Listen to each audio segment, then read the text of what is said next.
PlayStation expects the biggest year ever. We got a massive update for one of my favorite games of 2022, a release date for a highly anticipated title, an AC Mirage rumor, and way more. I hope you're doing well. Thanks for joining the weekly Your Game Show. Timestamps for every topic are in the video bar. Let's start with some Horizon news because, surprise, Horizon 3 is in development. In a blog post, Guerrilla announced that they have full confidence in our leadership as they steer Guerrilla towards a bright future, expanding the world of Horizon with Aloy's next adventure and our exciting online project. This was posted after the Burning Shores came out, and it's of course obvious, like it would have been bigger news if they did not make a third game after all the teases in Forbidden West and now the DLC. It took them 5 years to make Forbidden West, although it was first planned for 2021, but of course COVID happened, they were working on 2 platforms, now they can just focus on PS5, like having something out in 2026 would of course be amazing, but 2027 is my bet. Let's hope we go to space in this one, at least for one mission. Like, I want them to go extra crazy, and yes, it's time. Aloy needs more melee weapons. We need alternatives for the spear. But yeah, there will be way more Horizon projects launching before this third game, with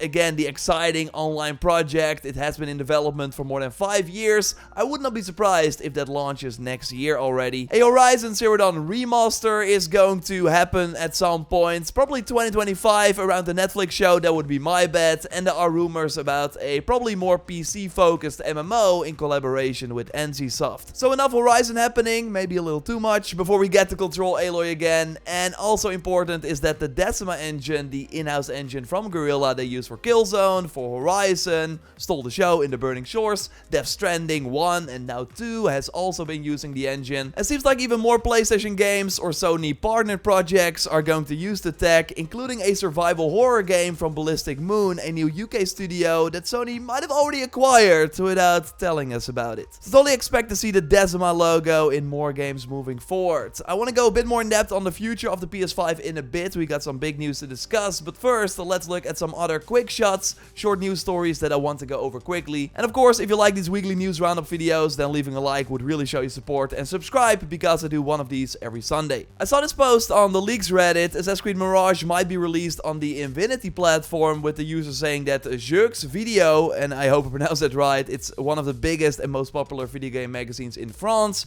reported in its latest issue that Mirage will be released on the Infinity platform. So to refresh your memory, this will be a hub for all the big Assassin's Creed games moving forward, so then when you boot up any new Assassin's Creed game, you will first see this Infinity hub and can then start the game or check out something else. And this hub is also where we'll experience the modern day moving forward, instead of it being part of different releases. But yeah, as we see in the roadmap, Mirage was never going to be part of it, so I think this French publication is making a mistake here, unless Ubisoft has done like a 180 on their plan since they revealed it back in September, and that they will already push the platform with Mirage to then build anticipation for Red that should launch in 2024. And it's possible because there's also a VR title coming very soon. Jade, the mobile game that looks like Odyssey, will like launch either this year or early next year.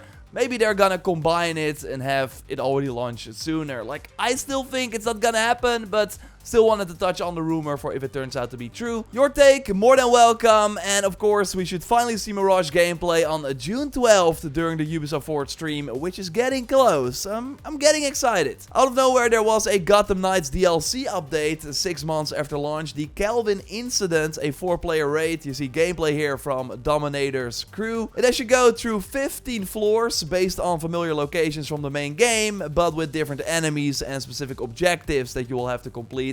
And certain floors will also have you fight the familiar bosses again, but now they're teaming up, so you have to battle them at the same time, which looks quite challenging. If you succeed, you get new mythic gear drops that only appears in the raid. There are new suit transmog options for our characters, and the Bed Cycle skin that I think looks pretty cool in the Ice Sunny Side gameplay. I applaud them for like still supporting this game. I wonder why though. Like, I don't think this update will like result in more sales. Maybe it's like a test for their next game that will maybe be more multiplayer focused, so they can already get some experience with Gotham Knights. Let me know what you think and if you tried the update in the comments. I saw quite some excitement for the Armored Core 6 trailer that dropped with a release date August 25th. One thing that stood out were the amount of boss fights, especially near the end of the trailer. One of the biggest new additions they talked about is the assault boost that lets you instantly switch between long-range gunfighting and close-range melee with like one press of a button.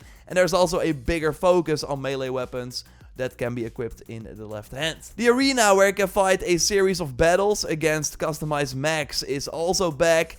I might give it a try, like if it has amazing reviews, although I don't think it will be for me in the end, but I'm happy that after 10 years there's finally a new title in the series, and I totally think with From Software's status now versus back then, that more people will give it a shot, and that it will probably be pretty big. Let me know if you're interested in Armored Core in the comments. And yeah, it would not have been a big gaming news roundup video if I did not touch on the CMA, the regulators in the UK that have blocked the Microsoft Activision Blizzard deal over cloud concerns. They're basically saying Microsoft already has a huge piece of the cloud gaming pie and this market will only grow over time, so if they can then also exclusively have Call of Duty and other Blizzard titles on the service, they will be unrivaled. Quickly, other reasons why this was blocked, as found by Ethan from Kotaku. One, Microsoft would still keep all the microtransaction sales from Call of Duty, even if it was, for example, part of PS Plus through streaming, while right now Sony gets 30% of all that money, so Sony would lose out on a ton of revenue. They also say that Call of Duty Day 1 on Game Pass would mean that Sony has to put their games on PS Plus Day 1 as well, and that would be unsustainable for them. And Mark Cerny, the big brain behind PlayStation, has revealed that Sony has found a way to stream games with less latency than playing them on PS5, to demonstrate like how big streaming will become over time and how it will really reach a huge new audience. So probably meaning that Microsoft owning that space would not be good for competition. Interesting stuff. Curious where it goes from here. I hope we reach the finish line soon. I really see arguments for both sides, but I do ultimately think that having more independent third-party like publishers is better than like one big company owning more and more. So now let's segue into Sony's future, because they aim to sell 25 million PS5 units in the next 12 months, ending April 2024, which would be a new record for any PlayStation console. In the last 12 months, they initially aimed to ship 18 million units, but they reached 19 million, with the PS5 now being at 38 million units sold in total, which a bit behind the PS4 in the same window of its life cycle. But we got Derek, who made a chart showing that if they indeed hit the 25 million PS5 sold in the next 12 months, that they will be outpacing the PS4 around this time next year. So the question is, how do they want to achieve this? For one, they expect a lot of PS4 users to finally make the switch to the new console this year, just like brand new people getting into the ecosystem. And they also assured investors that Spider-Man 2 is launching this financial year, with the rumored date of course being September. Interesting though, as noted by Steven Totillo, Sony does expect a drop in first-party sales for the next 12 months ending March 2024 compared to the prior year. So in that prior year, Sony had God of War Ragnarok, The Last of Us Part 1, Horizon Call of the Mountain as like notable first-party titles, with of course continued sales from Gran Turismo and Horizon Forbidden West that launched at the end of the previous financial year. Like, I totally think that Spider-Man 2 will sell more than God of War Ragnarok, so does this mean that Sony does not have another big PS5 game in the next 12 months if they expect like overall sales to be down? That The Last of Us Factions launches after March 2024. Also here, your take is welcome. Like, I really hope that we hear about that big Sony showcase very soon, as it should happen in May before the Summer Game Fest kicks off in June. And having that excitement, I think, is also needed to sell 25 million PS5s in the next 12 months. Super Donut asked a question, just like you can in the comments under a Sunday video. Will you have a new predictions video up on games to be revealed during the summer? And yes, I totally want to do this as we get closer, as like more things are being announced. We'll probably do one for the PlayStation Showcase first, because that's probably being announced and happening, of course, sooner than that. I think it will be a big one. I already got some ideas, so stay tuned for that. And it would, of course, be a big move to have a tease for the event this week already to kind of counter the redfall release on the Xbox side. We will see. Guaranteed content you can expect here on the channel this week. Totally more Jedi Survivor. I hope they launch some patches to improve the performance. I will keep you posted here. And speaking of redfall, I will probably do some videos on it. Let me know know if you will play the game in the comments down below. And we, of course, have a Sunday video like this coming next week as well. So subscribe to not miss it. A like would really help me out. And check out our Jedi Survivor review for if you haven't already. It's completely spoiler-free by clicking on the screen. I will speak to you soon. Goodbye.